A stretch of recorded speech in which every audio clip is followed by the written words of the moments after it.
But for some people who are really struggling with their negative thoughts, there's a lot of stuff going on at the moment where people are feeling really distressed. They're feeling like they're stuck in this negative habit loop. They don't believe that they can get out of this mindset where they have really low self-worth. How do those people start with the law of magnetism? Because how can you manifest or attract good things into your life from a negative place? Fantastic question. And I think there's so many of us that can relate to that, and myself included.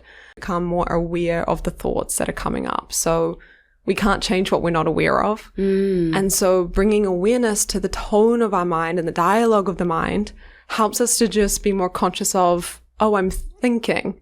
And not all of my thoughts are necessarily true. So even something like listening to this podcast, for anyone that's listening, that's a beautiful experience because you're opening your mind up to a different way of being and thinking, and even seeing us talk to one another and sharing these stories and sharing where we've come from is very validating to expand a new belief system that, oh, there's another way of being in the world, that there's another pathway possible, right?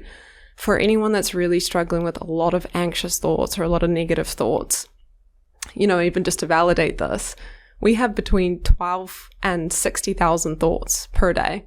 I've definitely felt on the higher side of that spectrum before. Yes. Of those thoughts, 80% tend to be negative and 95% tend to be the exact same as the day before. No way. Isn't it so fascinating? And so what happens is the dialogue of our mind is a story we tell ourselves about ourselves repetitively every day. And it's affirming where we've been, not where we're going. And so how do we change that dialogue? How do we open up that new pathway to reinforce new thoughts? Yes. Awareness being part of that.